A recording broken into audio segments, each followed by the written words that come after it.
Un saludo muy cordial para todos. Nos encontramos al inicio de la Cuaresma y la reflexión del Papa en este tiempo que iniciamos nos hace preguntarnos: ¿qué es la ascesis cuaresmal? Acompáñenme en la siguiente reflexión.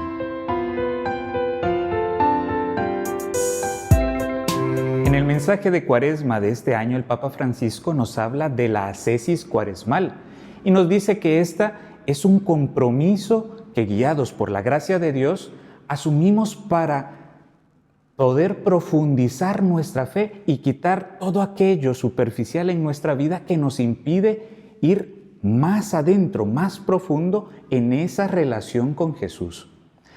Este concepto nos ayuda a comprender el sentido justamente del por qué hacemos las prácticas cuaresmales que se nos invitan en este tiempo: el ayuno, la abstinencia, las obras de caridad.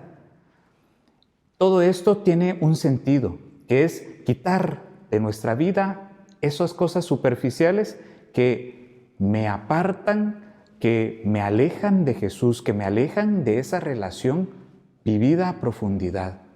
Por eso es tan importante el testimonio que nos da a través del ejemplo de la vivencia de los discípulos de Jesús antes de llegar el momento de la transfiguración en el monte Tabor.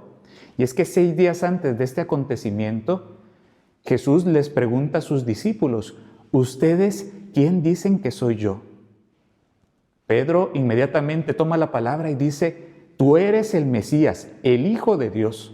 Pero unos instantes después, cuando Jesús les revela que el Hijo de Dios va a ser entregado a las autoridades, va a morir en la cruz, Pedro le dice: a ti no te pasará eso, no digas eso. Y lo intenta convencer de que eso no es lo que debe de hacer.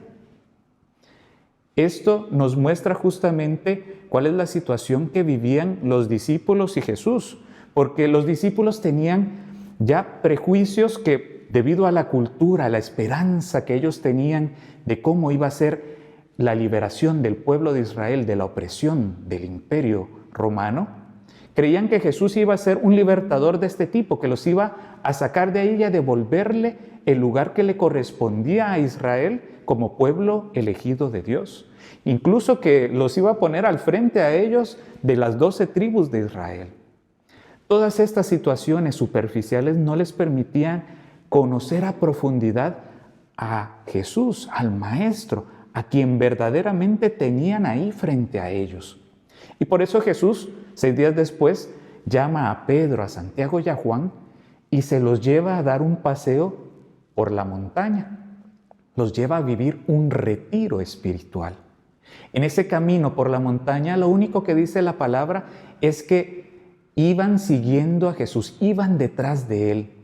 En ese camino ellos tenían que prepararse y de hecho fueron haciéndolo renunciando a ciertas situaciones, renunciando a todas estas precomprensiones que tenían, estos conceptos que de una u otra forma les impedían ir más profundo a la relación con Jesús. Ya estando allá arriba, llega el momento culmen cuando Jesús se transfigura y allí delante de ellos conocen quién verdaderamente es. Una voz de hecho se los confirma, la voz de Dios Padre que les dice: este es mi Hijo, escúchenlo. Y esa es justamente la primera de las recomendaciones que el Papa nos hace para vivir plenamente este camino de Cuaresma: escuchar a Jesús.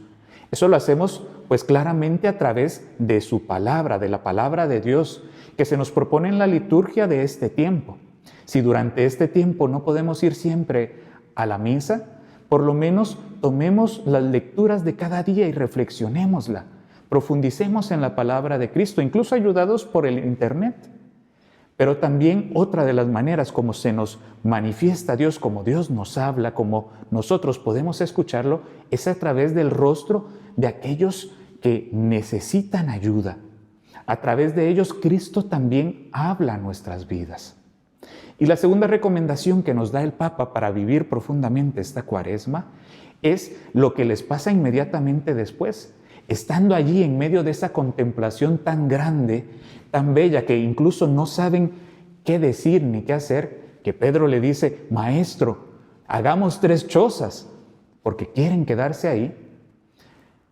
Inmediatamente después, ellos comprenden que están ante Dios y de hecho caen al suelo con el rostro a tierra porque les entra miedo. Jesús les dice, no teman, levántense. Esto es una invitación para que nosotros no hagamos de nuestra fe una fe de momentos, querer vivir solo nuestra fe en aquellos momentos bonitos, en aquellos momentos en los cuales experimentamos la presencia de Cristo en nuestras vidas, tal vez en una Eucaristía, en una adoración eucarística, en un momento de retiro, o tal vez en algún acontecimiento concreto en nuestra vida que nos hace percibir esa presencia de Dios que está con nosotros. Que nuestra fe no se resuma, no se reduzca solo a esos pequeños momentos, sino que de esos momentos de encuentro con Jesús, nosotros podamos contemplar la luz que irradia su rostro transfigurado, su rostro glorioso, e ilumine esa luz toda nuestra vida, los problemas, las dificultades, las fatigas que en el cotidiano encontramos. Que eso nos ayude a vivir cada vez más profundo nuestra fe y a encontrar también a Dios que está con nosotros allí. A Cristo que es verdaderamente aquel que nos salva, que está en nuestra vida amándonos y acompañándonos y dándonos la fuerza para poder seguir adelante. Pidámosle al Señor que nos ayude para que en esta Cuaresma vivamos este camino de profundización, de encuentro con Cristo, como un camino de ascesis en el cual vamos limpiando todo lo que nos impide vivir una relación más profunda con Él y que este camino nos ayude a contemplar el rostro de Dios que ilumine cada día de nuestra vida. Que el Señor les bendiga, que tengan un buen inicio de semana de Cuaresma también y que nos ayude a encontrarnos junto con Cristo en la Pascua. Que el Señor les bendiga.